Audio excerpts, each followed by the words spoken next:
Hello, and welcome to the Origins Podcast. I'm your host, Lawrence Krauss.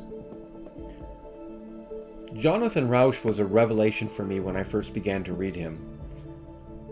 I am embarrassed to say I really didn't discover his books until a year or two ago when I came upon Kindly Inquisitors, his 1993 book. The full title is Kindly Inquisitors, The New Attacks on Free Thought, which presented an incredibly prescient picture of a situation that was emerging then, as he recognized, but which has come into full fore now, where ideology-based thinking has replaced inquiry-based, open inquiry, free discussion, not just in the public arena, but even in academia. And in that book, he discusses many things, including the nature of science, a topic which he then picks up on and discusses beautifully in his more recent book, which we spent a lot of time during our dialogue discussing. The new book was The Constitution of Knowledge, A Defense of Truth, which came out a year or two ago. But he presents a picture of science as a social activity, required to be a social activity because it only progresses because of the confrontation of ideas, your willingness to present ideas, to be confronted by others who question your ideas in an important way in order to push forward the search for knowledge and to get to the point where we understand the universe as it really is rather than the universe as we want it to be. And that the current notion that ideas cannot be subject to attack is an anathema to that whole process. He discusses much more than that, and our dialogue together was enlightening for me, just as his books were. As a scientist, I really think my understanding of the nature of science as a social process was changed and raised by reading Jonathan. He's an incredibly pleasant and relaxed thinker, and we discussed a wide variety of topics related to his work. His history is as a journalist, and I thought he was trained as an economist at Yale, but no, in fact, his training was more in philosophy, and that's clear. The philosophical background of much of his discussion is also equally enlightening.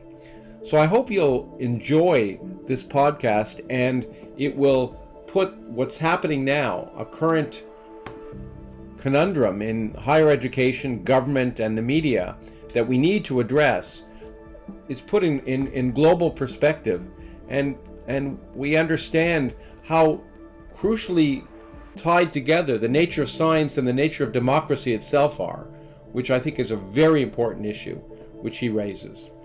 So I hope you enjoy the discussion as much as I did, and I hope you are enlightened as much as I have been by my meeting and learning from him. Whether you watch this podcast on the YouTube channel, in which case I hope you'll subscribe to it, or whether you watch it on our Substack channel, I hope you'll subscribe to that. In particular, the podcast is part of a nonprofit foundation, as you know, the Origins Project Foundation, and your paid subscriptions to Substack will not only allow you to see this in an ad-free way, but will provide funds that are necessary for the foundation to help keep the podcast and its other activities going. So I hope you'll consider subscribing to that. Either way, I hope you enjoy this discussion with Jonathan Rauch as much as I did.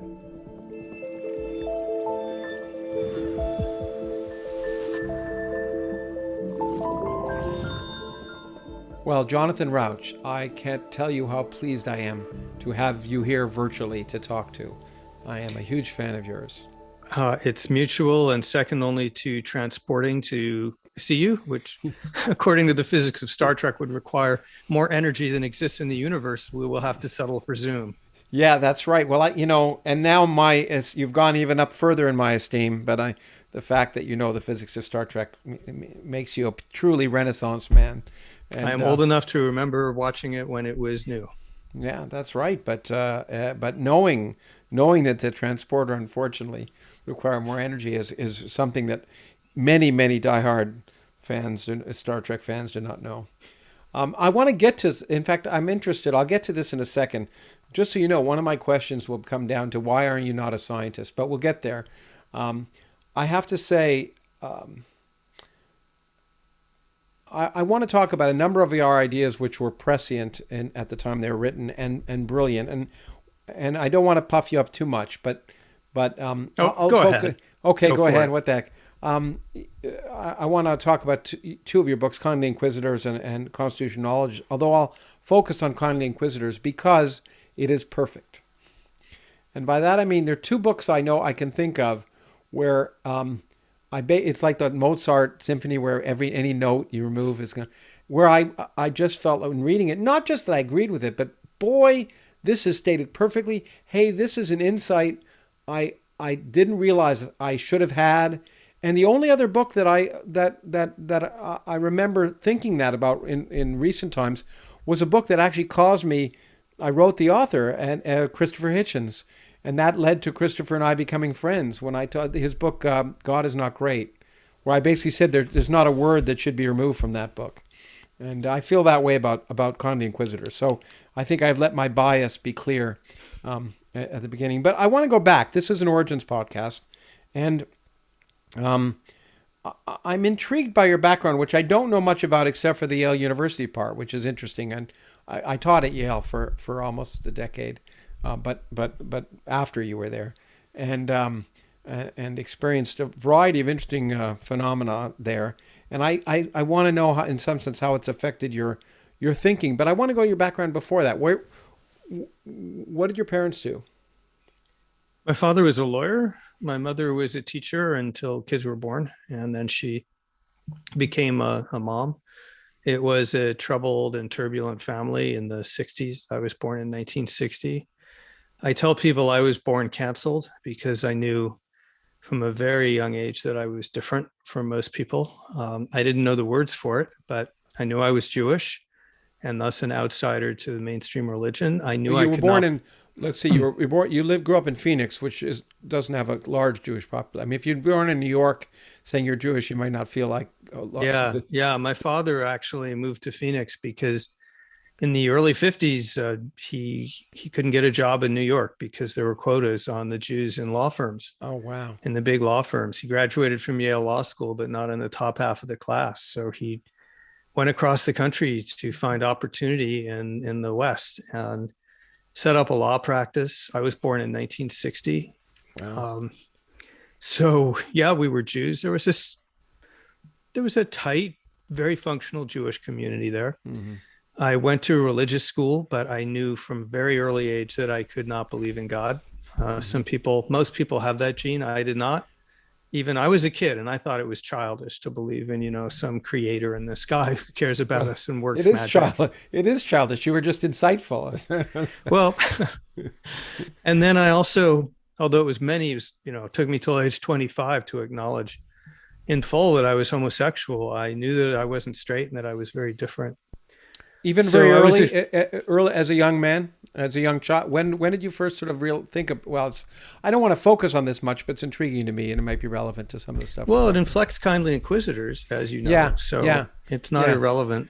Yeah. So around age 5, it must have been 5 because we were still in the old house before we moved. I fell in love with a cartoon character named Sinbad Jr., who was a skinny teenager who would tighten a belt and turn into a muscle god and smite his foes. You're nodding as if you've heard of this. Of course, I'm older than you. Of course, I've heard of Sinbad Jr. How old are you?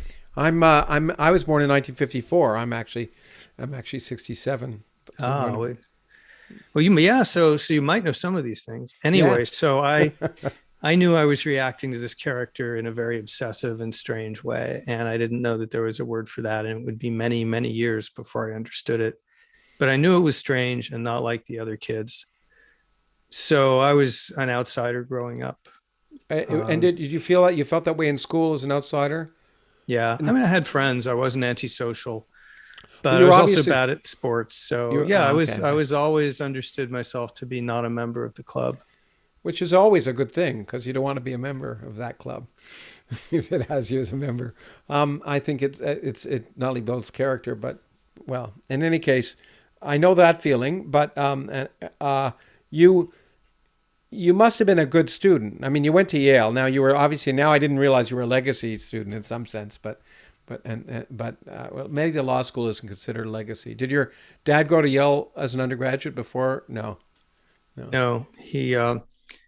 Went to got out of high school early, joined the army for a couple of years, and then went to on the GI Bill. Went to City College in New York. Oh, okay. So it was from okay, and so um, your parents did they encourage you academically? It was assumed. It Was was an upper middle class Jewish family with Yeah, a lawyer for a dad, so there was no need to nag kids about doing homework. It was just what we did. Plus, yeah, in my case, I knew instinctively, from maybe preteen, hmm, that I needed to get out of Phoenix yeah. and go somewhere else. And so I worked and studied very hard at everything and tried to be the best at everything to get my ticket punched. Sure. And you went and you chose. Why did you choose Yale? It was just obviously a good fit for me. I got in some other places, but Yale was a place that was serious about academics, and it was big enough not to be tiny. I didn't want to be in one Yeah, of those small liberal arts postage college. stamp Yeah. size liberal arts Yeah. schools. Uh-huh. It was urban, which I liked. It had a reputation for good food. And I was accepted into a life changing program there called Directed Studies, Ah. which should exist at every American university, but it's a miniature Yale within a Yale. That's freshman year program, 3 credits, writing intensive, teaches the great books. And I knew I had to do that. Oh, sure. That's like a little bit like University of Chicago then, that their great books thing, but I don't think it existed when I taught there. At least I did never heard of it. One of the things that When may have did you been teach there? I taught there 85 to 93. And It did exist there, oh, see, I didn't know about it up on the hill. but science people didn't know about it because it well, was. that's yeah, that's but it goes both ways because Yale, in more than any other place I'd been, um, I wouldn't say discriminated against the sciences, but separated the sciences out of, it was like, I'd like to say, and this now in the modern world, it'll be offensive to say this, but it wouldn't have been like a Chinese menu where you pick something from column A and so Yale students might be required to walk up the hill and take a science course, but many of them got out of it without ever having to go Or near a took science. physics for poets. Yeah, exactly. Which is I taught at Yale for many years. But what strikes me about this interesting is I you understand science, what science is, more clearly than almost any scientist I've ever met, and therefore I'm intrigued. What did you study there? Other than the directed Um, program, I mean the great books. well, it's interesting you say that I understand science better than many scientists, and I'd say it's a high compliment, but it's actually not because most of the scientists I know don't understand science. They understand what they do in their particular field, but they don't understand the larger process. Sure, and So, they don't have to, by the way, which is and they great. don't They have should- to, yeah, right? no, That's not their job. I often say, people ask me about philosophy of science, for example, and I know you like a few philosophers of science, Kuhn and Popper and such, from reading you. But I like to point out, first of all, most scientists can't spell philosophy, but but they don't need to know it to be. I mean, they know it by action. They know it by the process of what gets them ahead in their career. It's sort of empirically, without thinking about the details, which clearly you've done. And so that's okay. It works because if they don't understand how science works, they don't end up not being successful because the whole process weeds people out, as we'll get to in your Yeah, we'll discussions. come to that. That's the subject of the constitution of knowledge, Yeah, the yeah. inculcation of professional norms. So in my case, I was early on. I don't know why, but I was interested in epistemology, the problem of truth. It may have had to do with being an atheist and the challenge that you always get. Well, how can you believe in anything then? Yeah. And then in my Yale career, my third and fourth years, I discovered the writings of Stephen Jay Gould and became interested in history and philosophy of science. I wrote a thesis on the history of geology, British Oh, geology, of course, late that comes into your 18th. book And a yeah, lot. I use a bit of my undergraduate thesis in my new book. Oh, So when this was a period when what we now know as geology, the whole idea of geology, that there could be such a science. I mean, I don't mean the specific discoveries. I mean, the very idea that you could look back into time in a systematic, objective way and discover things was actually created over a period of about 40 or 50 years by named individuals who worked in an intentional way. And when I saw that, I said, Eureka, this is how science works. And it's a very human institution. It is not people in labs with wearing white coats and just following, where the evidence just tells them where they're going. That's not it at all. It's much more interesting than that. Oh yeah. In fact, yeah. And as I say, their insights, and I've thought a lot about science. And as you know, I've talked a lot about science. In fact, we met the first time, I think, when I was speaking in Washington about science and nonsense, I think. But I have to admit that the social context of science is something I don't think I understood as clearly until after I read your book, really, truly. But now this is, in a way, it's interesting, but it sort of disappoints me in a way because I didn't realize you were so primed in your studies. First of all, I thought you're clearly enamored with philosophy. I mean, the much from Plato on, the discussion of philosophers and utilizing them in your arguments. The reason it surprised me is I assumed you studied economics, because the reason being you became a journalist and largely covering economics, right? And a bunch of your examples in the book are your experiences about fundamentalist economists. So I had assumed you studied economics at Yale, and then I had no idea where this interest in science and philosophy of science and philosophers and epistemology came in. Because, of course, economics and epistemology are almost the opposite. Yeah, they are. Economics was very incidental. I just covered it for 2.5 years in Washington as a reporter. So I loved philosophy and I loved writing and did not, however, want to be an academic because I have a restless mind and could not see spending 6 years to get a doctorate on British philosophy between 1830 and 1850, and then doing the same thing for another 10 years. And then if I was lucky, getting tenure. That wasn't the life I wanted.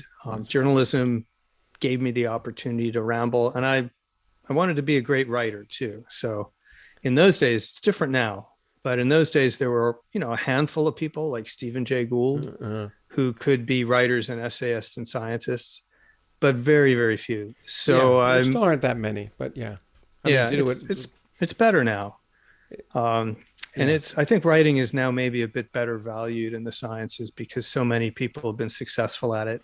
I think you can you're see that one when of them. When I started, it wasn't that way. But when people see that you can be successful, it makes a big difference. In some sense, every scientist I now know wants to write a book. I keep telling them, for most people, in terms of dollars per hour, it's not very good. If that's why you're writing, you're not going to make much money. But right. But the year I graduated, a landmark book came out called Gödel, Escher, Bach. Yes. Oh, yes. By a mathematician, and it was a runaway bestseller. It was a brilliant book. It was magnificently written, and I think that kind of opened the door to a different way of thinking about writing about science. It certainly did. I have to tell you a story, because Martin Kessler was the publisher of Basic Books, which was my first publisher. And I met him when I was at Harvard, and he convinced me to write my first. It turned out not to be my first book, but he signed me up in a contract.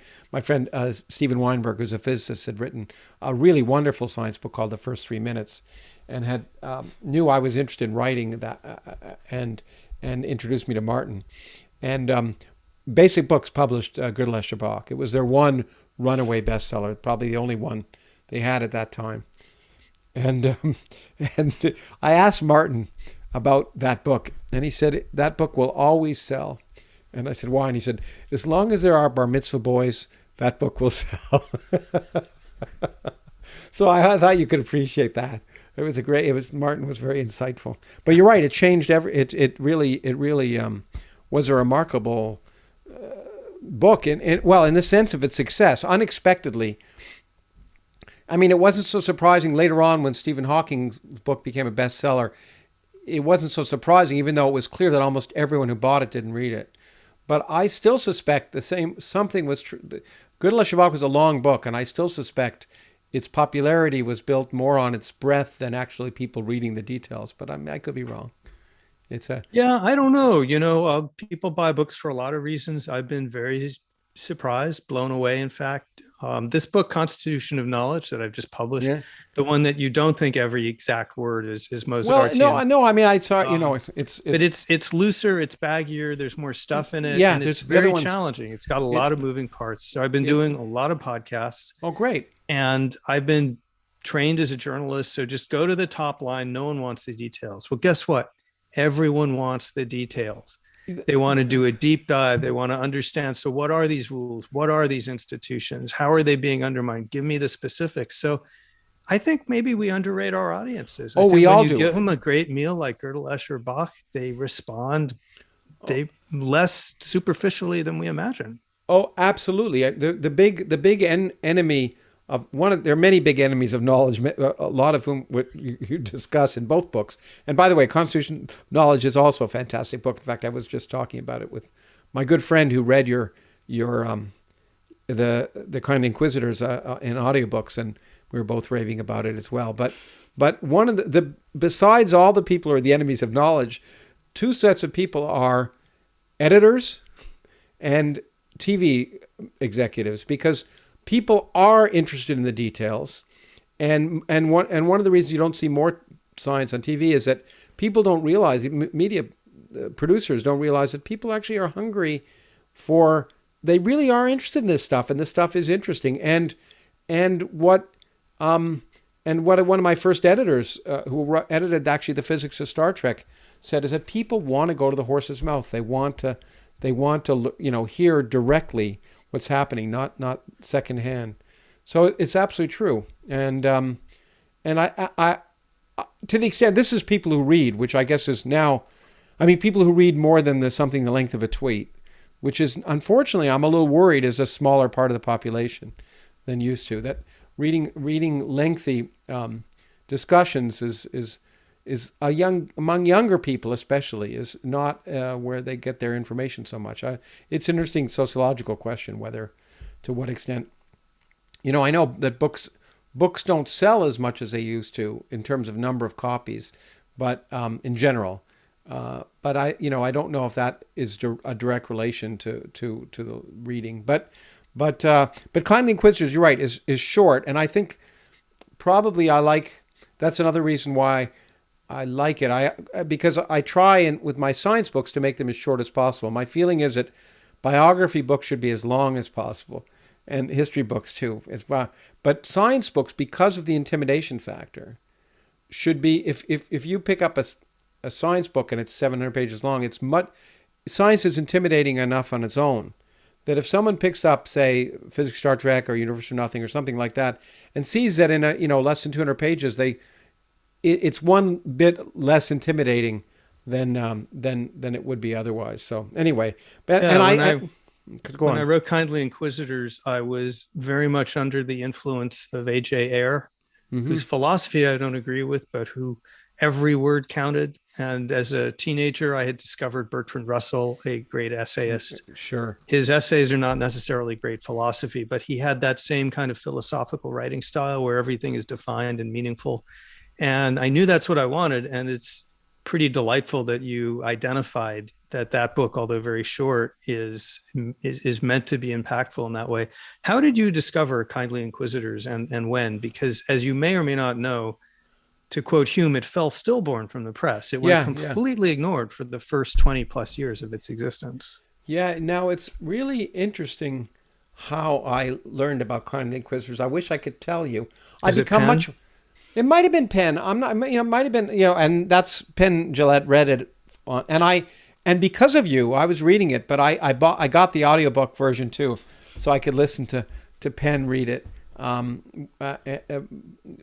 as an enjoyment factor.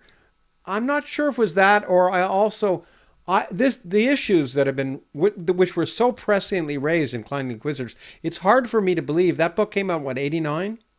93. 93. Okay, the year I left Yale. But it's still,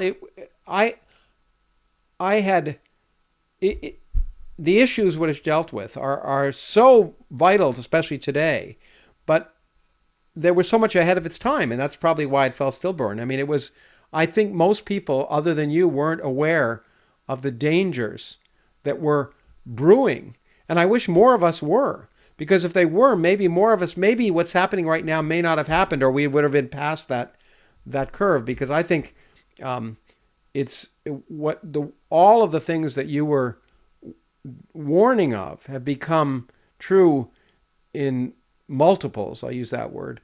I think it's going to get a lot worse before it gets better. And I kind of wish people were more, if people were more aware of especially in the academic community, of the dangers, maybe people would have stepped back before they bought into it. So it's interesting. What motivated you? What motivated you to write Kindly Inquisitors? I know that the Rushdie episode had a big impact on you, but why? What motivated you to write that book? Well, apart from the Rushdie episode, which was what impelled me to quit my job and go to work on that book, which, by the way, I had no prospect of actually publishing when I began it. Oh, you wrote it without an advance. You just wrote it. Yeah. It was totally uncommercial. I couldn't find a publisher. I finally found an agent. My agent couldn't sell it, returned it to me, said I couldn't. He said he got one nibble. So he said, make me an offer in the low 4 figures. And they wouldn't do it. Basic rejected it. It wound up, I barely managed to get it into print. And so here it is. It's true of a lot of original works, right? Yeah, a lot of good works. No one knows what they're looking at. So the other reason I wrote it, the broader reason was it seemed to me that defending free speech per se on the grounds of John Stuart Mill and the First Amendment, although extremely important, and I'm second to none in my passion for that quest, that's not sufficient. It's not good enough to just say, well, the law requires free speech. Yeah. Because what we were seeing in the Khomeini episode, and also this was the initial rise of speech codes, political correctness, radical egalitarian ideas on campus, postmodernism, deconstruction, all of that stuff was first bubbling up. Let me interrupt for 1 second. I'm an awful interrupter. People complain about me doing this, but were you at Yale during the peak of deconstructionism? Yeah. Oh, okay. Good. Sorry, I was going to be an English major when I got there. I took one look at the English department, and it was a nest of deconstructionists, people who hated books and reading. Yeah. And I wanted nothing to do with that. Okay. So anyway. Yeah, that was in the background at this time. So just falling back on free speech arguments wasn't enough if people didn't understand the reason we have free speech, and also if they didn't understand what you have to do to turn free speech into knowledge. That it's part of a whole knowledge making system, which I called liberal science. Yes. A phrase that didn't really work then and still doesn't really work. But I argued that this is a vast social knowledge making enterprise built on a lot of rules and not just plain old free speech. And that what the attackers were going for was not just about silencing people. It was undermining the whole system that allows us to distinguish truth from falsehood. It's more fundamental than that. Yeah. And I thought someone needs to make an argument that's grounded in those basic foundations and does not fall back on legalism. Oh, interesting. Okay. And wow, but that, I agree with you, but it's amazing. I'm trying to remember those times, but it still seems amazingly prescient. I mean, there were some I wasn't aware of. I was aware more of it from the right than the left at that point. That was after the Reagan period, which may have, which certainly radicalized a number of people. But to recognize that threat and as more of a threat to knowledge, it's kind of interesting to me. You were braver than me. I got involved. You may or may not know, but I part of my public became. My public persona began when I was speaking out against something you talk about in the book, the creationists, the efforts of to impose, not necessarily impose creationism, but impose equality. All views mentioned in high schools. It was a big deal when I moved to actually Ohio. the Ohio School Board wanted to do it. And the first time I sort of got involved in national news was when I spoke at a big event with the Ohio School Board against that. But my reason wasn't that I obviously cared about evolution, but I viewed that attack as attack on science. And so the question was, why should I, as a physicist, get involved in defending the teaching of evolution? There were two reasons. One, the biologists didn't seem to be doing it, and two, I had somewhat of a public name, so I had the opportunity, at least had a platform. But that whole notion of all sides being presented and creationism being presented as if it were science was a fundamental attack on science, and that's what upset me. So I guess me too. That there was a lot of that going on, and that's one of the things that led me to see that the free speech defense was not adequate, because creationists and others were turning the free speech argument to advantage by saying, well, this is freedom of speech, right?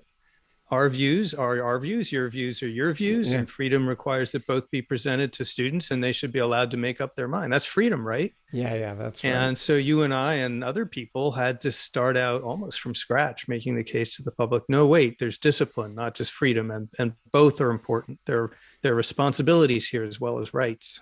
Well, and as you say somewhere, and I have a million notations and notes from your books, which I'm not going to get through probably, but science doesn't, freedom of speech is one thing, but it doesn't mean freedom of knowledge, which we'll get to, which is a really important distinction, I think. Interesting when you say make the case. I'm just going to one last bit of, before we get to the maybe more hardcore arguments. Had you thought of going, some of the arguments are clear and almost seem legal to me. Did you think of going to law school? Was that ever an option for you? I mean, your father was a Yale-educated lawyer. Because the logical arguments presenting the pros and cons almost Socratically, but my brother happens to be a professor of law and for better or worse, and lived right near you, taught at George Mason for a while. But did you think of becoming a lawyer? Did that attract you?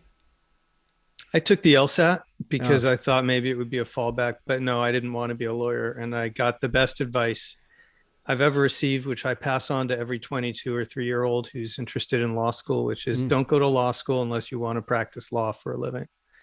And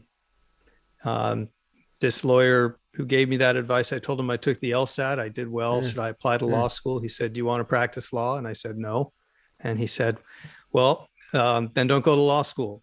Don't go to dental school unless you want to be a dentist. Don't go to law school unless you want to be a lawyer. So no, I never considered it seriously. It's interesting because a lot of people say, oh no, law school is a great training of the mind. It's okay to have a law degree even if you're not going to be a lawyer. But that's interesting. And I think a lot of my old colleagues at Yale, some of my best friends were at the law school when I taught there. I think they would have argued, oh, it's a great training for the mind. But interesting. If you can be a professor at Yale Law School, that's that's great, but that's not the life most lawyers lead. No, exactly. I hear it's not so great at Yale anymore, but that's another conversation. Yeah. Well, I hear that. Now you actually, so you quit your job to write Kindly Inquisitors? I'm sorry, I'm intrigued by these things because you didn't have it wasn't as if you had an advance. You quit your journalism job? Is that what you had before you wrote that book or not? Yeah, I talked my way into a 6-month fellowship at the American Enterprise Institute where we met some years later. I wonder why you were there. Okay. Mm-hmm. A wonderful philanthropist gave him enough money to put me up for 6 months to start the book and talk to actual scholars who told me I didn't know squat and needed to go to grad school if I wanted to write this book. They were right. The book was completely drafted twice and then completely thrown away twice. What you finally read is the third draft, very different from the first. And that's after it went through peer review, which was very helpful in my case and helped it greatly. So it didn't start out that way, but yeah, I was so passionate. I realized that just doing Washington journalism at that point seemed like too much a distraction. And I had the young man's conviction that the world was waiting to hear what I had to say, which did not prove to be the case. Or let's just say it waited a long time. It waited a long time. Well, that's good. Better late than never. It's why, and in fact, having your words appreciated in your lifetime is something many great writers never had that opportunity to Yeah, have. yeah. Melville Yeah. died thinking Moby Dick was a complete flop. Yeah. Did you know, it's a footnote, but I can't resist. Did you know that Georges Bizet died thinking that Carmen was a complete flop? No, I didn't know that. Wow. He premiered it. It was hated. He rewrote it. Then he died. The second performance, it was a smash hit and has been ever since.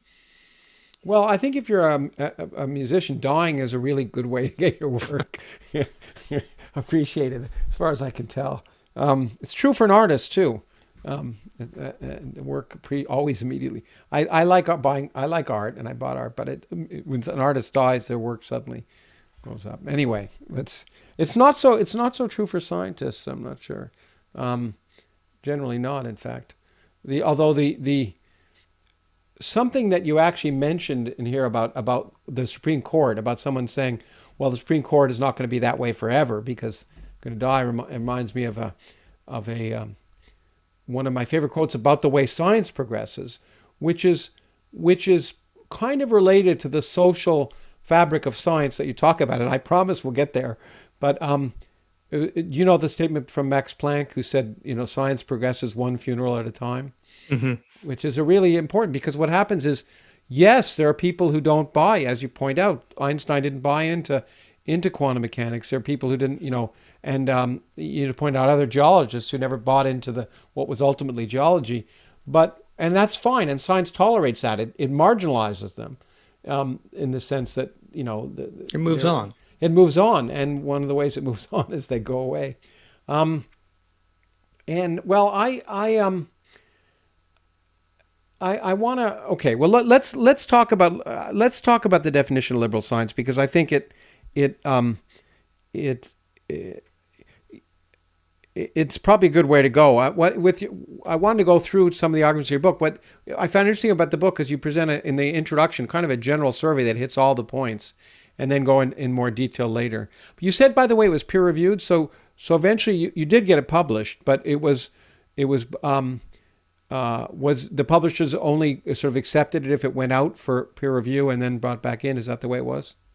Yeah. So what happened is my agent couldn't even give it away. Commercial publishers said, this is really interesting, but we don't know how to publish it. So at that point, I was ready to cut my losses, because I'd spent 4 years on it, not all of 4 years, but a lot of 4 years on it unsuccessfully. I brought it to my friend David Bose, who is vice president at the Cato Institute, and said, could you bring this out as a think tank book, just a little print? He liked it. And then he said, well, we have a partnership with University of Chicago Press. And through that partnership, Chicago picked it up and became the publisher, and they put it through peer review. And that turned out, it was a terrific thing. I think one of the reviewers was perfunctory and said, yeah, sure, publish it. But another, whose identity is no longer a secret, Donald Downs of University of Wisconsin, one of the great thinkers of our time in the areas of free speech that I was writing on. I can't remember, 4 or 6 pages of single space notes with just great ideas and suggestions. Wow. Really made the book, and we're friends to this day. It's wonderful when that happens, and when it works, it's great. Someone asked me about peer review, what it is. I explained the process of science. Actually, when I was combating the creationists, I said, you submit things for peer review, and what's that? Well, that's, you send it out to idiots who then come up with stupid reasons why it shouldn't appear, and then you try and convince them, and eventually you get, if you're lucky, you get through, and then you're published. But even that doesn't make it science, because it's, lots of nonsense gets through the publication process. But if other people like it and find it interesting and begin to test it, then it becomes science. And, as opposed to the argument about creation science, which is you sort of try and avoid all those steps and simply go directly into the schools. But it's wonderful, and it's happened in my scientific career too. It's really rare when a peer reviewer takes a job and really improves the paper, and it's kind of a shame in some ways that peer review is blind in that sense. Because you want to get something. You say, I give credit to an anonymous reviewer who said this, but one of my colleagues when I was at Harvard, who was an editor of a journal, once said that he would publish everything he got along with the referees' reports, But the referees reports have to have their names on it. They didn't do that, but that would have been his preference. Because then if your name's on it, you take it more seriously, first of all. And then you can read the referees reports before you read the paper to decide if the paper's worth it or whatever your opinions are. But it would be an interesting way of doing it, and it's part of the... what do you think of that? Because it kind of goes into your argument that criticism, of course, not your argument, but the truth, that criticism is really the central part of what makes liberal science a social construct. Or not construct, a social process. Yeah, so as we get into it, we can talk about this. There's a Constitution of Knowledge, the book, enfolds and builds on the framework of Kindly Inquisitors. Sure, yeah, it does. But I think is in some ways a more accurate description of what goes on. And the reason for that is Kindly Inquisitors is basically a Popperian view of science. Yeah. Which is that you've got a global network of people looking for each other's mistakes, trying to disconfirm each other. And that's very true. And so, yeah, that's the model. You've got a kind of marketplace of criticism in which you don't necessarily know the person or anything about the person, but you're criticizing the idea instead of the individual. And that is indeed a transformative social technology, because until it came along, as Popper said, we killed the hypothesis by killing the person, or jailing the person, or kicking them out of polite society.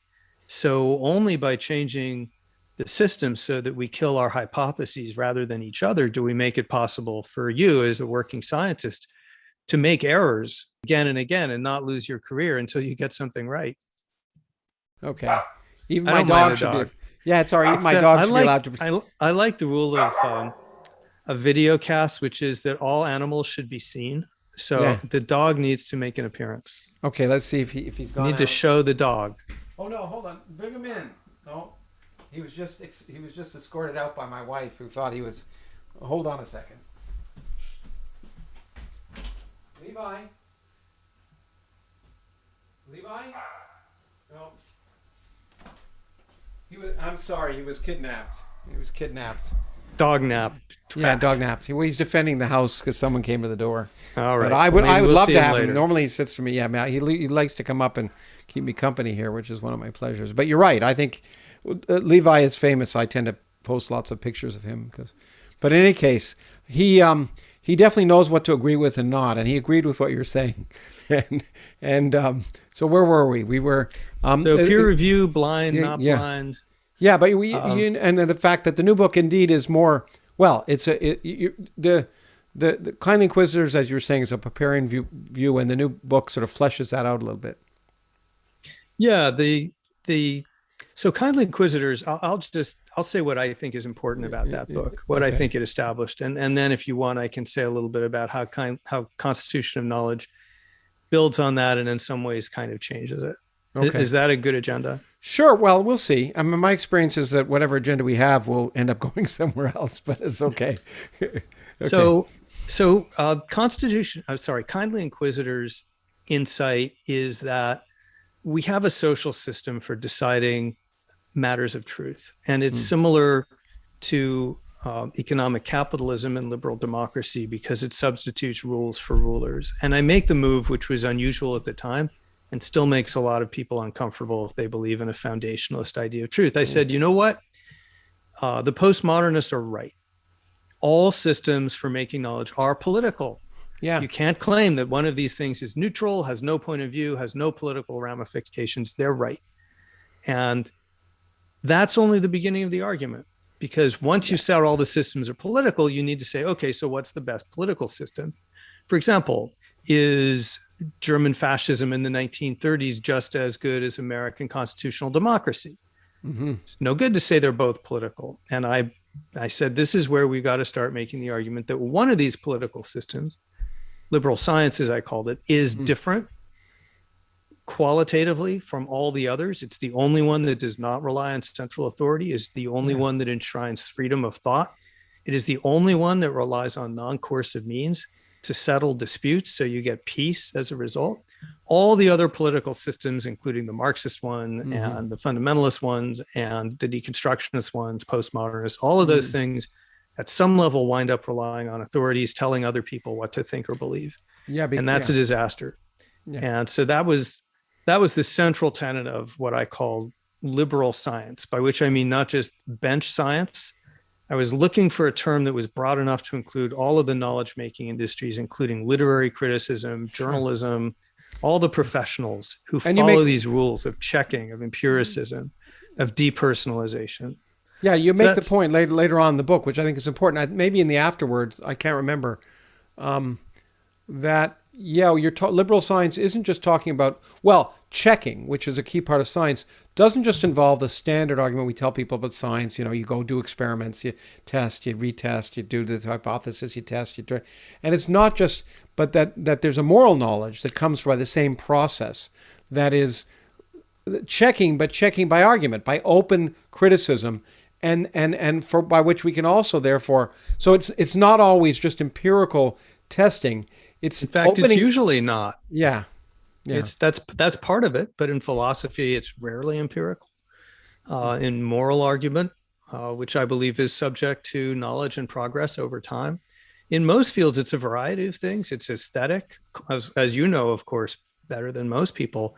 Physicists use aesthetics as an important guide to truth. Yeah, I think I think that's overrated, by the way. I think that's what they say more. I mean, people like to say, yeah, I remember in both of your books, you talk about the fact that physicists like to say beauty is a guiding principle. And I think they say that after the fact. I really think that's because really, because for physicists, just like for people, beauty is in the eye of the beholder. And I can tell you from almost every physicist I know that they think their theory is beautiful, no matter how ugly it is. Well, I need to push back on that. I mean, you're the physicist, so what do I know? But my impression is that something that makes a lot of physicists kind of unhappy right now is the big, hairy complexity and complicatedness of the physicist worldview of basic particles and forces. And they're all out there saying, well, it kind of works, but it's kind of just taped together and it's too complicated. And we want something simpler and more elegant. And it seems to me that's an aesthetic discomfort at some level. Well, to some extent it is. I think that, yeah, but I guess, and this is really important, and I think Feynman pushed back on this, and as you know, Feynman influenced me a lot, but I felt the same way, that elegance is not a criteria for good science. It's just not.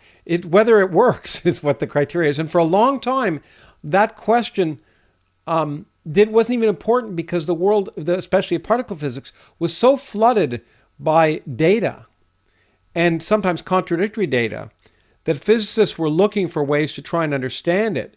And theories which helped make predictions rose to the fore. What happened after the early 1970s when the Standard Model was finally established, again, by a series of rather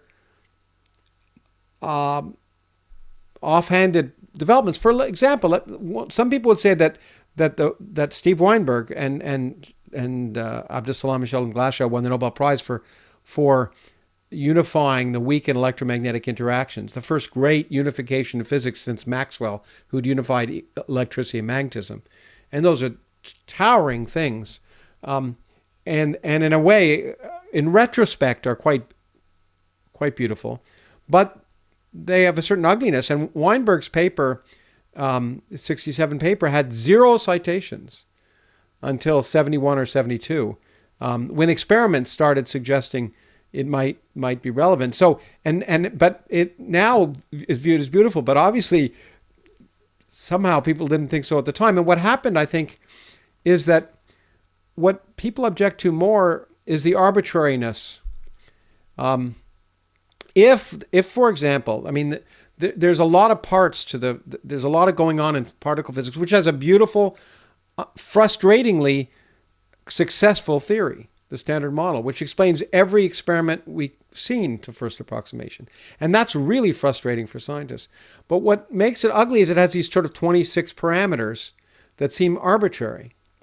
But if you had a fundamental theory that explained why those 26 parameters were what they were, then that would be accepted as beautiful. Now, so I guess I think that simplicity and elegance are certainly part of what people are looking for, but they're driven more by I hate to say it because it sounds trite, by what works. So if a technique or an idea works, it tends to be pushed to the end. And you only these things only become beautiful after the fact. I don't want it to be a lecture in history of science or anything, but even electricity and magnetism. Maxwell's equations are probably one of the most beautiful mathematical, simple representations of almost everything that happens in the physical world, because everything that governs you and I is more or less electromagnetism. Electromagnetism governs atomic physics. It basically covers everything on Earth. Gravity, yeah, sure, you fall from buildings, but really the dynamics of cells and everything else that happens in the real world is electromagnetism. And it's incredibly beautiful. But of course, when Maxwell developed it, it wasn't beautiful. There were abstract explanations, cogs and wheels, and it was presented in a way that is nowhere near as mathematically elegant as is now, but it was recognized nevertheless to be profoundly true, for many reasons. Historians of science will correct me perhaps, but for one of the main ones being that one of the most beautiful predictions is that light exists, is that light is an electromagnetic wave. And that was true. Maxwell derived that, but the beautiful picture didn't appear later. So I guess, it is, physicists are governed by fads, and that's because it's, part of the social context of what you're talking about. It's not done in a vacuum. Science is done in this social milieu, and so yes, what happened was that string theory became a dominant area of research, and it was so divorced from experiment that the criteria basically of whether theories of the people working on string theory, the work was good or not, was whether it was beautiful mathematically. And that was true, and that became true in the 1980s and 90s. But a number of people viewed that as a real corruption, that people... That's interesting. One shouldn't think by aesthetics that I mean necessarily beauty in the conventional sense of lovely and elegant. But just for example, we don't need to spend too much time on this, but it's super interesting to me because I don't get to talk to real physicists who really think about this stuff all that much. The very desire for a theory and for unifying ideas is in some sense aesthetic. So if I told you, I'll tell you what, Lawrence Krauss, why don't we just suppose I have a computer and it's just a machine and we're just going to feed all the data into it and it's going to explain particle physics and everything else. It's going to just crank it out based on the data. There won't be any theory at all. It'll just be a pile of stuff, but it'll be predictive. You would probably not really say that was satisfying. You would hunger for something that seems explanatory and right, that makes sense to you, that fits in with your world. All of this is a kind of aesthetic of science, right? Yes, now. I would argue that in the next century, that's probably not going to be the aesthetic of science. I suspect to the extent that AI or quantum computers may reveal things, they may be black boxes that say, yes, this is the right thing to do if you're a doctor or whatever, but have no fundamental biomedical explanation. But people buy it because it works. But you're right, it wouldn't be satisfying to me. But I'm an old guy. If we've already established that. So for me, for example, well, this is the only last foray into physics. I hadn't planned to do this, but what the heck. It's relevant because a lot of people think, physicists have invented multiverses just so we can do away with God, which is not true at all. We did away with God a long time ago.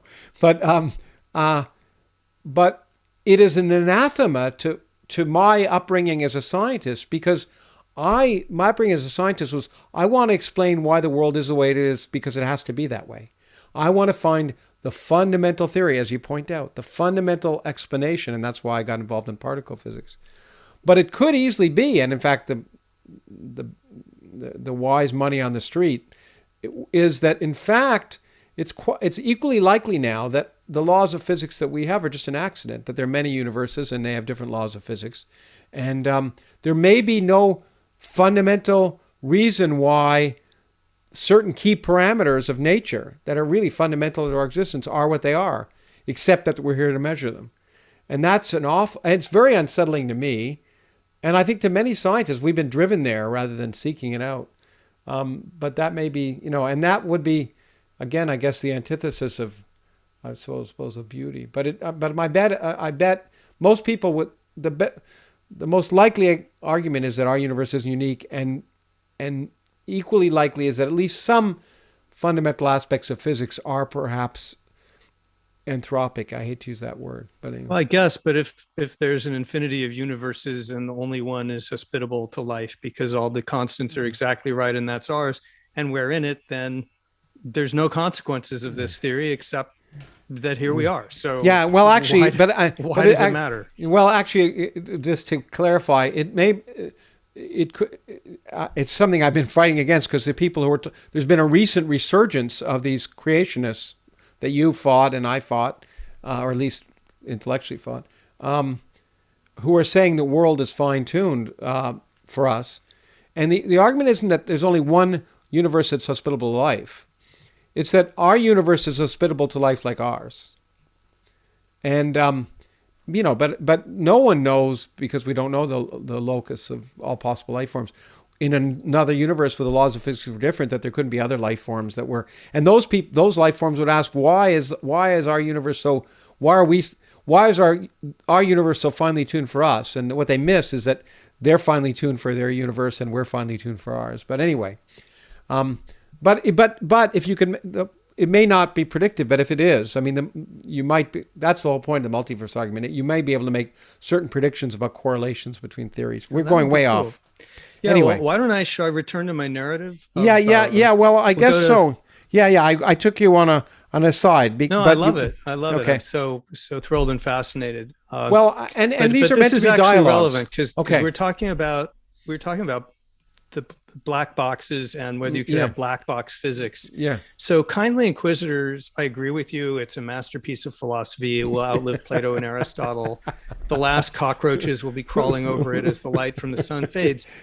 But there's something very important missing from it, which is it's a black box theory. It just says, okay, so what you need is a system. You have lots of critics and they take shots at each other, and what emerges is knowledge. And that I came to believe was woefully incomplete. And in fact, in some ways misleading, because it leads to this notion that if all you have is free speech and people being critical of each other, what'll come out the other end will be objective knowledge and science.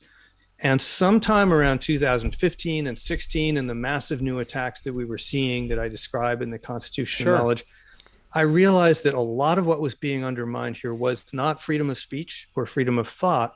It was all of these mechanisms, all of these social structures, the whole architecture we rely on to turn free speech into objective knowledge. And that turns out to be extremely, extremely difficult. Yeah. Because it turns out that in a world with unstructured free speech, you get Twitter. You get people who are simply displaying to each other in order to enhance their status, attract attention, sell advertising. The last thing they want to do is systematically expose their views to rational critics who will then publish and then have to respond to that. This is not what human beings do if you leave them alone. So it turns out you need an elaborate set of social institutions and principles that channel conversations into constructive knowledge-making directions. I picked this up. I think the revelation started to hit me in a speech from Jonathan Haidt, who you probably know. Oh, I know, sure. Gave a speech in the Manhattan Institute a few years ago, where he used an analogy from physics. He says, it turns out there are a whole lot of constants that you need to get right in order to have the universe we're in. Likewise, in liberal democracy, there are a whole lot of social settings you need to get right in order to have the kinds of free societies and productive societies we have. And I said, that's exactly right. That's what the US Constitution is. It's not just words on paper. It's a whole setting, a series of social settings for turning conflict into peace and into policy, into law, and doing that in a way that's productive and peaceful. And I said, so we have to go inside the black box of criticism. What are the structures that turn free speech into knowledge? That's the Constitution of knowledge. So the big new insight of this book is, how do we structure society so that we can have productive and civil discourse that turns criticism into knowledge? And that turns out to be, there's a lot of stuff involved. Yeah, sure. And it took you all those years of school, graduate training, all the stuff you've had to do to become a scientist. You mentioned earlier that even scientists don't understand these rules and norms. They don't have to because it's been wired into them, Yeah, it's right? been wired into, yeah. But that's very much like until recently, we had wired into us the idea that if you lose an election, you concede. Yeah, yeah, Turns yeah, out democracy kind of depends on that. yeah, If you yeah. break that rule, there is some pretty bad consequences. Well, And yeah. same in the Constitution of Knowledge. If you just decide, wait a minute, we're just going to, as Stephen Bannon said, flood the zone with shit, Hmm. just pour out so much falsehood at such a rate that no one can keep up with it. There's no legal recourse against that, but it can destroy our ability as a society to stay in touch with knowledge. So that's what the It has. second book is about, and has. Yeah. And one I couldn't help but think. Well, I guess it's not. It's kind of explicit too. That were you motivated to write that because of the? Well, there are many reasons, but most directly because of the Trump phenomena. Yeah. Oh, yeah. Yeah, I mean, one And gets I a was sense. very worried about cancel culture too. And my Yeah. other big insight in this new book is that cancel culture on the left and disinformation on the right, although they have different political goals and different people are using them, they're both fundamentally forms of information warfare aimed at undermining the Constitution of Knowledge. And they're both very sophisticated, very effective, and need a more coherent and robust response than they have received so far. Yeah, well, okay. I guess I disagree. I think the cancel culture is much less sophisticated than what Steve Bannon was talking about. In the sense, it's much more. I'd be interested in telling you Well, why I think it's sophisticated. Okay. Well, yeah. We'll get there then. Okay. Let me. But I because the word truth is there. That's why you didn't really mention the word truth or 50 years earlier, or 30 years earlier, whatever it was, 30 years. And truth, I guess, becomes more relevant in an era of falsification of truth. So that's what I mean. Trump's active denial of truth, which was the first time, and that was really done with that kind of extreme prejudice, must have. I'm wondering why the word truth. I guess is a long way of saying coming about. Because because let's just say there's a distinction between truth and knowledge, and my own view of them have changed a lot now too because of reading you. There is no such thing as scientific truth. Let me just. There's no absolute truths in science, in the sense that truth is absolute. Science just sort of finds out what isn't true and what's left over, like the Sherlock Holmes story is probably got some possibility of it. But so truth never. When people talk about truth, I always begin to get weary because it sounds religious to me in some sense. So anyway, I'll give you a chance to talk. But you would say you're a physicist, so you'd say that you at least strive to get closer to truth. Oh yeah, closer just to that truth. You don't have it. Yeah. So that's right. Truth and objective knowledge. That's the kind of knowledge we're talking about today. There's recipe knowledge and other kinds of things, but we're talking about the stuff in the books that we rely on to tell us how the world works outside. They are different things, and you need them both. But truth is a value. It's, as Popper said, it's a regulative idea, or it's a directional idea. It's like north or up. You don't reach it, but you can go that direction, and you hope over time approach it. Objective knowledge, on the other hand, is a real thing. It exists. You can go to a library, take it off the shelf, drop it on your foot. It might break your toe. So it is a tangible thing. It is constantly changing and being updated. We hope it's getting closer to truth. In physics, we certainly have every reason to think that's true. But you need both of these concepts, right? Truth is a value. And if you give up that value, if you go the full deconstructionist or modern postmodernist skeptical viewpoint that there's no such thing as truth, then you simply become incoherent because you've got no directional principle for all the things we do. So you've got to have the value, and then you've got to have the systems that translate that value to actual processes. And that's the Constitution of Knowledge, which builds objective knowledge. So those are that's how I triangulate. Okay. It's funny. Okay. Now, some of the system, what what you stress more, although I noticed it when I read the Kindly Inquisitor again after looking at the Constitution of Knowledge, and so I, to try and compare, and I did notice some things the second time that I hadn't noticed the first. But you emphasize a lot more in the Constitution of Knowledge the relationship between the social infrastructure and of science and natural selection and economics, in the sense of the institutions of capitalism and in the case of biology, natural selection, which kind of enforces that kind of marketplace. In one case, the marketplace of species. In another case, the literal marketplace, and the last case, the marketplace of knowledge. But are you suggesting that the latter, the liberal science, requires a more concerted effort to ensure those institutions remain valid, or that they have a way of propagating on their own, like in the case of capitalism? Oh, very much the former. So I don't in either book, but I don't really use very much the analogies to evolution. I make a reference to evolutionary epistemology in a historical sense, but what I don't like about it is that evolution is, of course, a blind process with no intentionality and no goal. And that is not at all true of, say, the Constitution of Knowledge, or for that matter, the US Constitution. Now, neither of them has a final resting spot, a final election, a regime that lasts, the 1,000-year right, or eternal truth that can never be questioned. But they all are constructed environments made by people to solve social problems and get us closer to right answers and adapt ourselves better. And they are both, especially Constitution of Knowledge is a cumulative system.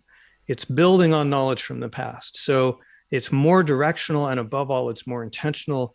And the whole point of the book, the Constitution of Knowledge, really both of these books, is we must not assume that these systems take care of themselves, that they just tick along on kind of organic principles. Like the US Constitution, the Constitution of Knowledge, which is constitutional, it's not written down, but it does very much the same kinds of things.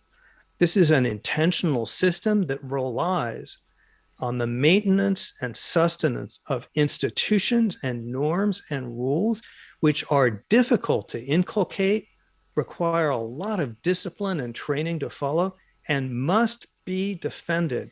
They do not take care of themselves. And it's like, if you neglect the US Constitution and allow those institutions to decay and elect as president people who lie, who obstruct justice, who discount an election, who try to steal an election, you will not have a constitutional regime. And similarly, in the Constitution of Knowledge, if you have people who don't care about truth, or people in academia who become corrupt and begin indoctrinating instead of inquiring, if you start blocking the pathways of inquiry, if you start flooding the zone with shit, you will not have a Constitution of Knowledge. You will have chaos and conflict.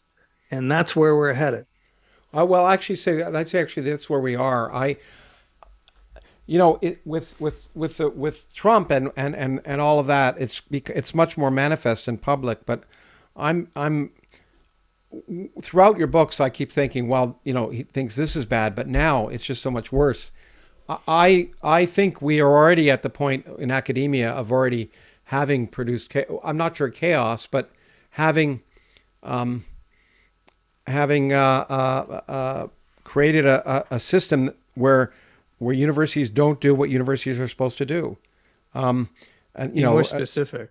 Well, you said what are the symptoms of that? Are we talking about sort of rampant wokeness?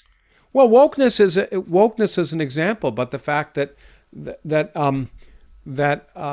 you can't. Well, there's two things: that it's generally accepted now. In fact, actually, early on in the first book, you talk about any system for deciding who is objectively right is a social system. So you point out that yes, that liberal science is a social system and has political consequences. but you point out, hey, that saying that science is political is not the same as saying science is political. It's saying liberal science does not throw its opponents in jail, but it does deny their beliefs respectability. But and you point the example you give, which is at the time was an anomaly, was a feminist who said the scientific method rests on a particular definition of objectivity that we feminists must call into question. That was an outlier, but that's now the norm. That sense that that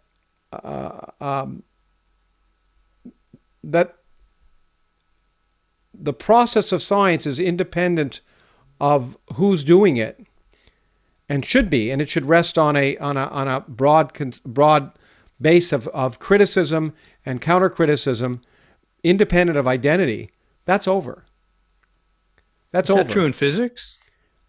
Yeah. In the sense that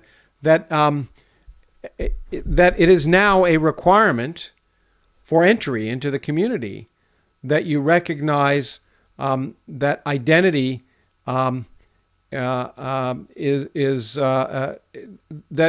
you recognize that science is systemically racist, which it isn't, by the way. Like, would you have to write in a paper that magnetic fields are in some way Western or imperialistic? Because Maxwell.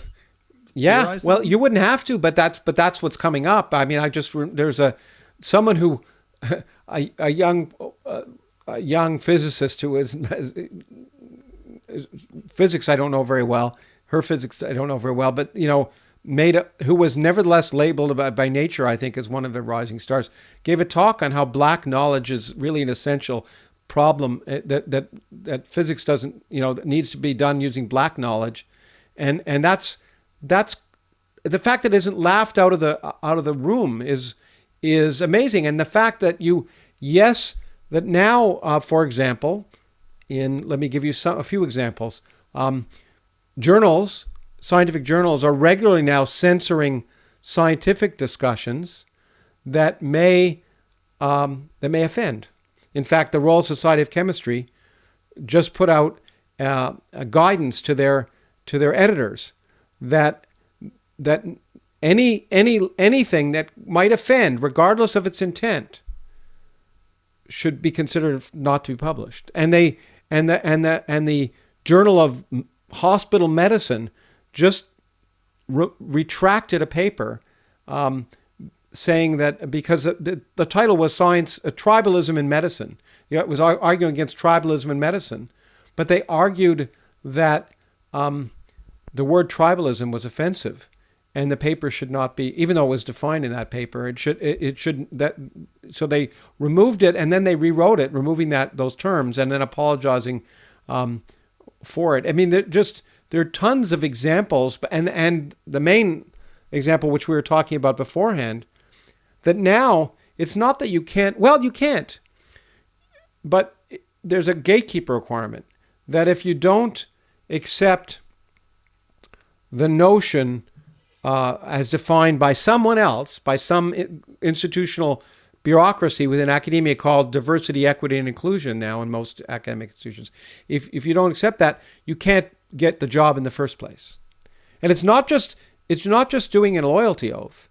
It's saying you not agree with it, but you will demonstrate, you must be able to show that you will demonstrate your agreement with that in all of your actions as a faculty member. Otherwise, we won't even consider you as a faculty member. And so, you talk about, at one point you said a no offense society is not a knowledge society. And there was another great line about a university that doesn't allow either offense or disagreement as a monastery, not a university. And unfortunately, universities are throughout at least the United States and North America, and to some extent around the world, but more so North America, are becoming monasteries. So I see these trends. Thank you for the new examples, though, which I had not seen, which are, of course, disturbing. I guess the question in my mind is it 5 minutes to midnight, or is it more like 20 minutes to midnight? because a lot depends on whether it's too late to begin turning some of these things around. I think we're starting to see, so call me Pollyanna, but 20 years ago, we got the Foundation for Individual Rights and Education, which started working on free speech. And hasn't won those battles, but it's there, and it's even the odds in many of these cases. And forced universities. I noticed in 2009. I noticed in Constitutional Knowledge, or at least, or maybe the end of your afterword in Kindly Inquisitors, you say it's getting better, and that shocked me. You said because of groups like that. Well, there's something I didn't know then, which forced me to reassess that at that point optimism, and that's that. The battle was, although it was never won against speech codes, the courts weighed in, and there's now legal advice, and colleges know that they get in trouble especially if they're public universities and they traduce free speech. So at the legal level, there was progress. What I did not know was about to happen when I wrote those words 2 years later. John Haidt says it's 2013, 14, 15, is the problem begins to mutate and morph and become less about top-down speech codes enforced by administrators and more about bottom-up social coercion coming from students and politicized faculty at the lower level using social coercion, not formal coercion, to limit discussion and dialogue. So it's certainly very bad if the American Chemical Society or whoever it might be issues a top-down edict saying, here's how you will edit your papers, here's the new rule. But at least that's a target. We can look at it and criticize it. Right now, what we see is 60+% of students say that they are reluctant to state their true political views for fear of bad social consequences, well-justified fear of bad social consequences. Absolutely. And this is true among progressives, not just conservatives, because progressives are the most vulnerable to canceling because that's their community coming after them. Yeah, or they go after their own. So this is a harder problem, right? Because this is in the social environment, and you can't sue it. Yeah. You can try to pass policies against it, but you need to start pulling the culture back. That's part of why I wrote the Constitution of Knowledge. The first thing that has to happen is understand that this danger we face is to the whole system that we rely on to keep society and ourselves moored to reality.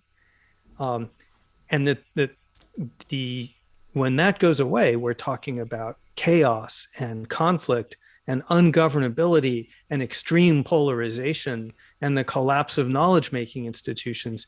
So we got to understand that first. And then people like you and me and other small L liberals, pluralists, need to start pushing back in many levels. I think that's starting to happen. The Academic Freedom Alliance, Princetonians for Free Speech, Foundation Against Intolerance, and I can go on and on. Well, there are all we're seeing more counter organizations, and we're certainly seeing heightened consciousness of the problem, including among progressive faculty members, but we're nowhere near yet the level of counter mobilization that will be necessary to take this on. Well, yeah, and maybe you're saying it's too late. So no, I'm not saying it's too late. I'm just saying it's going to get worse before it gets better, and I think it's going to get a lot worse.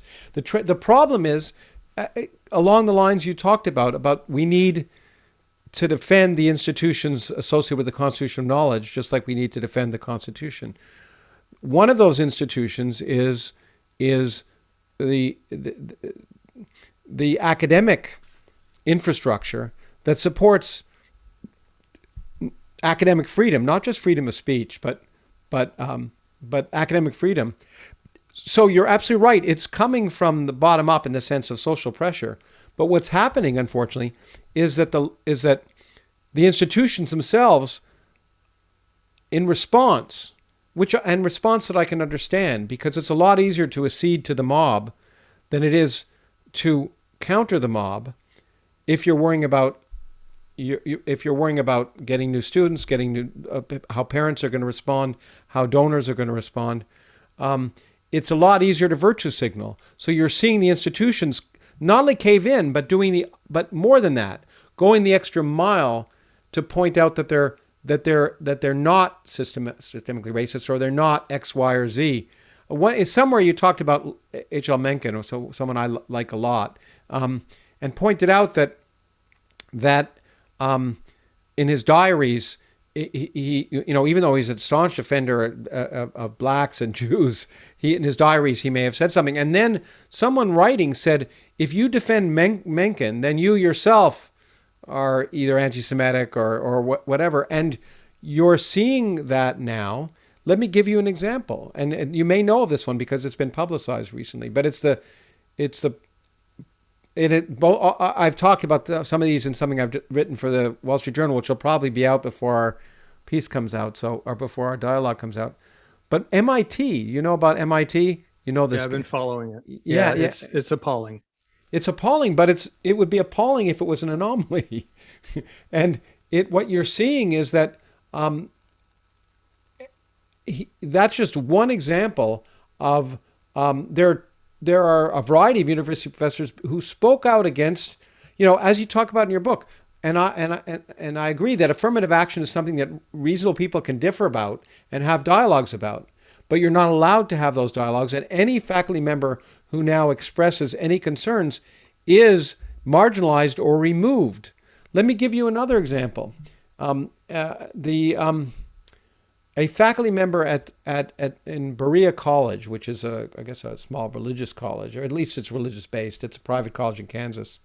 A psychologist, and a relatively well-known psychologist, decided to do a study of hostile work environments, and did not a survey, but basically one of these surveys and he had to get permission from his Office of Human Interactions, whoever gave them the survey, did it about asking people whether this was a hostile work environment, whether this was.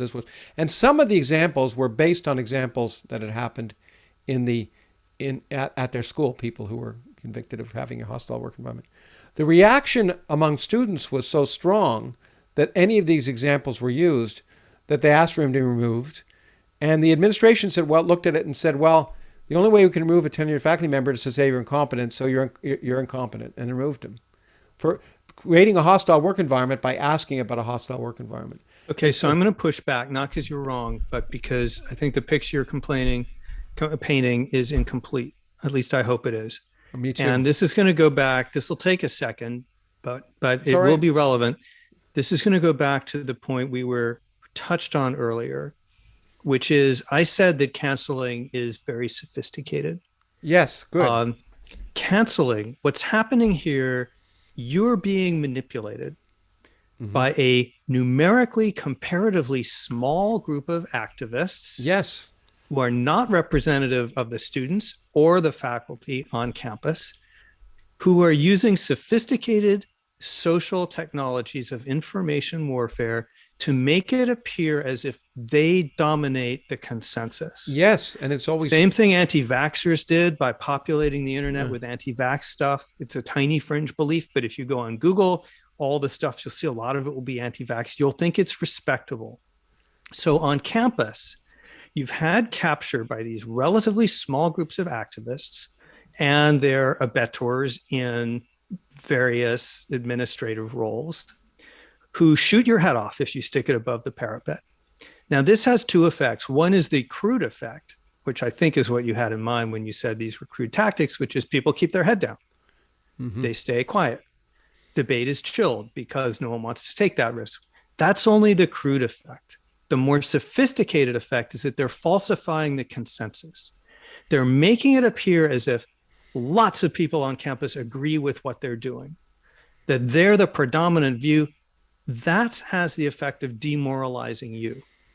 This is a well-known effect. Yeah, Tocqueville pointed it out. Yeah, sure. It's called spirals of silence in the sociological literature.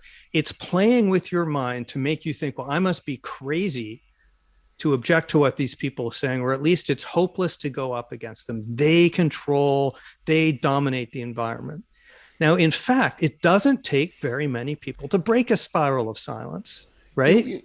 That's what happened to the Soviet Union. After 70 years of everybody saying, I'm not going to speak up because no one else is speaking up. I don't know what anyone else believes. I'm probably wrong and it's hopeless anyway. This can collapse very quickly. It can. What it takes to collapse is some university leadership that will push back, as President Zimmer has done in Chicago. The only one I know of. The only one I know of is Zimmer. Well, I think now 80 some schools have signed the Chicago Principles, a clear statement of values. I just got back from speaking at a school last week, University of Denver, which inaugurated a new president who brought me in to say, you guys should tighten up your speech rules. And we brought up, at his urging, the MIT example. And he made a public commitment that if there was a similar cases at MIT, he would not deplatform that person. The reason was he was appalled. Lots of people in academia are appalled by what MIT did. So here's the question. It's not that it's a hopeless case because there are only 10 of us and a million of them. It's how do we get the demoralized majority to start pushing back in organized, coherent ways and develop the leadership on campuses that will allow that to happen. Look, I couldn't agree with you more in that sense. And I've been working with colleagues to try and figure out how you can turn that around. And the Soviet example is the prototypical example of ultimately these towers of subterfuge will collapse. But there were, as happened in the Soviet case, there are a lot of people who suffered for a long time before that happened.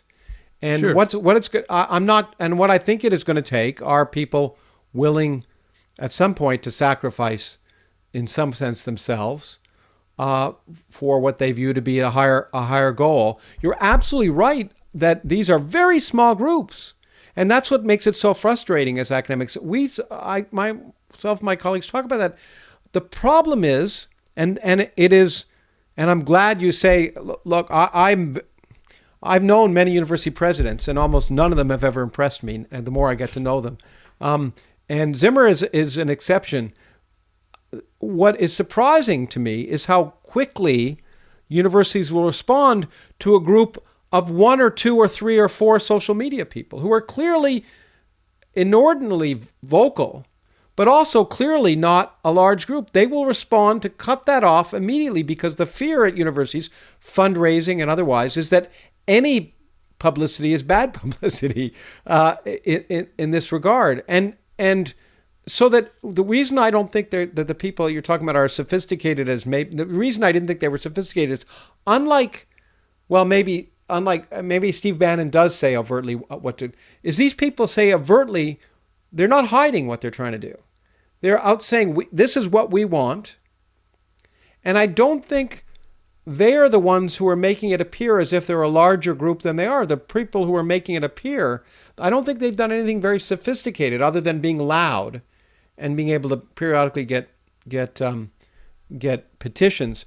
It's the university administrators who, and it's not even the university administrators, because the university administrators are now subjugated by this incredible bureaucracy. It's kind of like the Soviet Union, in the sense that there's a secret police there. In universities, there are these incredible bureaucracies called diversity, equity, and inclusion bureaucracies that run independently of the faculty, without supervision, without control. And I suspect the university administrators feel powerless to address that. I wrote a piece for the Wall Street Journal called The Ideological Corruption of Science a year and a half ago, worried about some of these things. I had faculty right around the country, independently, I think 4 or 5 different faculty emailed me under pseudonyms because they were so concerned that if the administrators found out what they were writing, that their jobs would be on the line. That strikes me as something worth worrying about when it gets to be that point. Well, part of the last chapter of my book says the real snowflakes are not the students who are protesting unsafe speech or whatever. It's the tenured professors who dive under the furniture, join the cancel campaigns, or even worse, call up someone like Rebecca Tuvell when she got canceled at Rhodes College and say, gee, I'm really sorry about what's happening to you. It's a terrible thing. I apologize, but I can't say anything in your defense because they'll come after me next. So as in the Soviet Union, the reason they work so hard to cut off the head of every dissident, to stamp it out, is because they know, I think they're more sophisticated than you do, but maybe it's instinct, but they know that it doesn't really take that many voices to break a spiral of silence. Yeah. They know it doesn't take 500 professors at a university. As Robbie George says at Princeton, sometimes it only takes 5, if they're the right professors, to start blowing the whistle, making trouble for the administration, bringing the lawsuits if necessary, providing the support for each other, bringing in the outside resources. Universities and administrators are institutions, and they will respond to pressure. Yeah. And it's startling to me how helpless tenured professors seem to feel themselves to be. They seem to feel like they've been doormats for so long now that there's no longer anything they can do. I got a story 2 weeks ago, correspondence from a professor I know, a political scientist at a public university, who told me in detail. So he had one student, just one, it's usually just one. Yeah. Who filed a complaint against him because he was center right, and she felt that endangered her safety and all of that. And she had a list of complaints of things that he had done. One example was that he had used the words Black and African American as nouns instead of adjectives. And there were like 10 items, and they were all like that. In other words, none of them alleged professional misconduct. Yeah. They were simply her complaints about his class, right? Yeah. With one minor exception, which is she alleged he called on her less than others, which would be misconduct if it were racist. But that's it, right? Yeah. So he's called in. He's a professor. Yeah. And he is called in for 2.5 hours of inquisition by a mid-level human resources officer. They're the worst. And he's supposed to answer all these complaints, which he has not been able to see. Only Yes. the officer has seen them, but she recounts them. Yeah. And then he writes a long response. And I'm like gobsmacked, because I'm saying, okay, I understand this is reality, but in what universe is a professor accountable to a mid-level HR bureaucrat who has probably never set foot in the classroom as a teacher? In what universe does she get to grill him about what is not even plausibly prima facie professional misconduct? Why isn't the American Association of University Professors all over this, saying, of course you can't do this? Because it's the norm, not the exception. That's the way. Well, we're talking in circles then, right? Yeah. So yeah, I mean, you're. I think, well, having been a professor for many years, I think the first thing is professors are by nature kind of terrified. As a profession, they become academics because it's supposed to be safe. So it's partly not subject to the vicissitudes of the real world.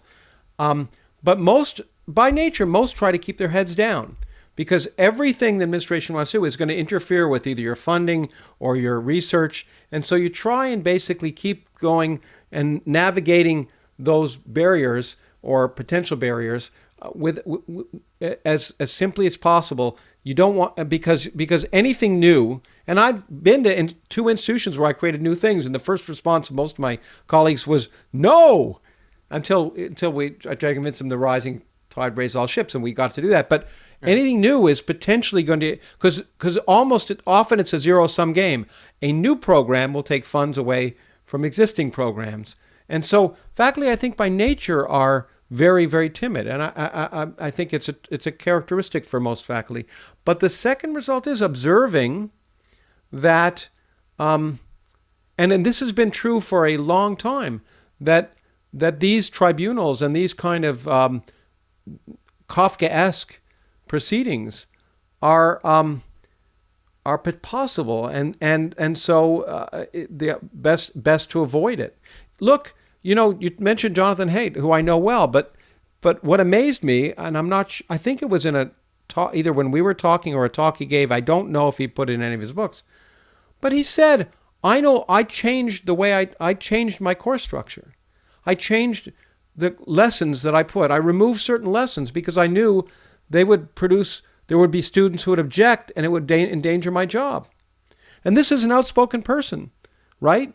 But he's personally made sure that those kind of episodes don't happen in his class, because he realizes that it's not guaranteed, but it's perfectly possible. Yeah. Well, so I don't think either of us knows whether it's 5 minutes to midnight or even past midnight or 20 minutes to midnight. I wrote my book under the assumption that if we can get people to understand the stakes, you don't need everyone. You just need a core of people who are willing to push back. I think we're seeing that in the Academic Freedom Alliance and Heterodox Academy. And anecdotally, of course, data is not the plural of anecdotes. No, you're right. But something that's changed in the past couple of years is progressives on and off campus have woken up to the fact that they are targets too. Yeah. That what used to be perceived as an anti-conservative campaign is now understood correctly to be a campaign to dominate the entire campus and especially to police progressives, and that there's no amount of conformity that they can do which will guarantee peace and quiet for them. So that's beginning to sink in. And I'm starting to hear from more people, again, it's anecdotal, but that they're fed up with it. They're fed up with being frightened of their students, which is something a lot of professors now say, that they're frightened. Yeah. And students are frightened by it. Students don't like it. One thing we know about disinformation and epistemically corrupted environments is people hate them. It's like breathing air that's full of grime and smog, coughing all day, not being able to see. No one wants that experience. So you say maybe it gets worse before it gets better. Maybe that's right. Or maybe we're already starting to see the next phase of consciousness, which will begin to help people pull together and push back. I'm heartened by the Chicago principles. It's just a start, but nothing terrible happens to schools that adopt them. You saw the case, actually, it was the first Abbott case, Dorian Abbott, before MIT threw him under the bus so disgracefully. There was an attempt to cancel him at Chicago. Oh, sure, I know. The usual several hundred grad students, the usual gang said this guy should be investigated because he's whatever, a racist. And you saw what President Zimmer did. He put out a 1-paragraph statement saying, we believe in free speech. The guy was exercising it. There's nothing to investigate. And as you know, the result of that was that the alumni went on strike, the university was defunded, the students all left the campus, Zimmer was fired, and the campus burned to the ground. You're laughing because what did happen? Actually, nothing happened. The counselors went off to look for a softer target. Once you begin standing up to them, their power is reduced. It's shown to be a figment of the fact that they've manipulated the environment so that we're all afraid of them. So can we break that loop? I don't know. You tell me. You're in academia. I'm not. Well, I'm not anymore. I've retired. But I look. You made it the point perfectly, as well as better than I could have, no doubt. I think we've thought about that. I think what it requires, when you think about either the McCarthy era or which to me is almost a better analogy. What it requires is either key people like Zimmer, but enough of them to stand up and say that we will not tolerate this nonsense anymore. But I also think ultimately what it may require, and again, I've talked to a lot of my colleagues about this, is two things. One, where the examples get so utterly ridiculous that everyone says, this is so ridiculous we can't accept it. And I think MIT crossed a barrier. MIT got there. Yeah, I think MIT, and that's one example. But when that if you're a working scientist and you can't give a scientific lecture because of your political views, that's a warning sign to anybody in any science, right? And exactly. And that's a clear example. By the way, it happens, and it already does happen, and it's not unique. I've known a lot of the example, but this one at least has become publicized. Anyway, it doesn't matter. I had a similar experience at MIT once, as a matter of fact, a few years ago. But the other is, I ultimately, and you already alluded to this, I think when enough faculty realize that this can really happen to them, not because of anything extreme they might do, but just because of what they may do in their everyday jobs, that they are threatened. That eventually, when enough of them do that, then enough people will speak up. But it's got to require. I remember my institute once ran a thing on sort of that had to do with revolutions, and someone had done an interesting study at MIT actually that if you look at sort of political revolutions, if you can get between 3 to 5% of the population actively engaged, that's it. It's over. So there's support for that in the literature. We have to wrap this up, but one way to think about the whole big question is that we're asking, and that I ask in the Constitution of Knowledge and in Kindly Inquisitors, is can liberal societies defend themselves? Yeah, and it's always a question. And right? the way, yeah, it's always a question. And I think, look, I know you have to go. Maybe we'll continue this on. We'll see. But I think the bottom line is, and I often say this, is that the only hope I can think of is for people to speak out effectively. As an educator, I believe in education, and that's why I think it's so important. That's why I think your books are so important, besides being excellent.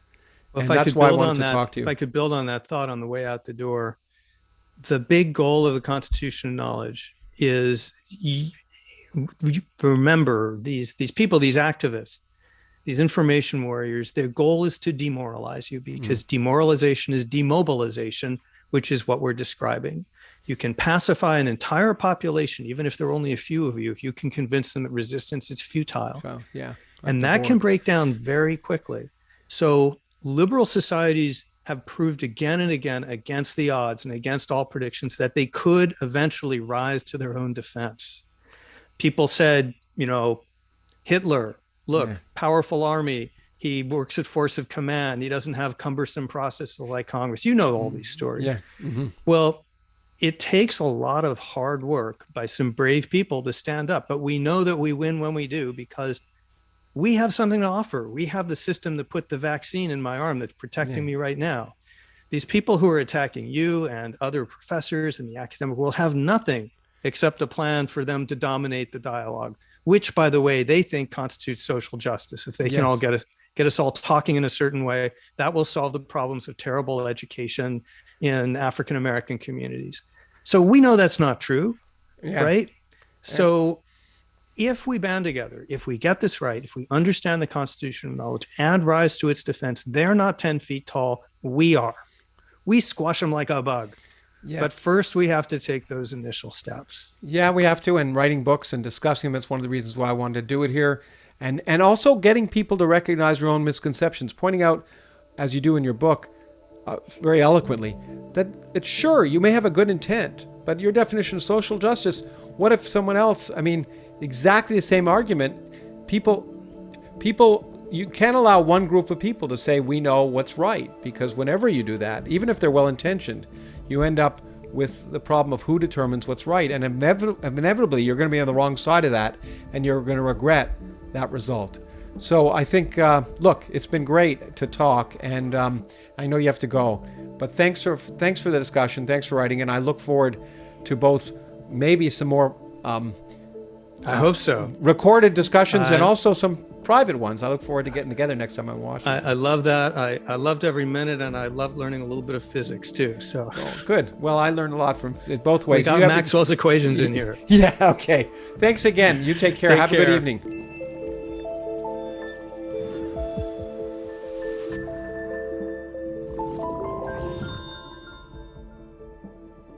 I hope you enjoyed today's conversation. This podcast is produced by the Origins Project Foundation, a non-profit organization whose goal is to enrich your perspective of your place in the cosmos by providing access to the people who are driving the future of society in the 21st century and to the ideas that are changing our understanding of ourselves and our world. To learn more, please visit originsprojectfoundation.org.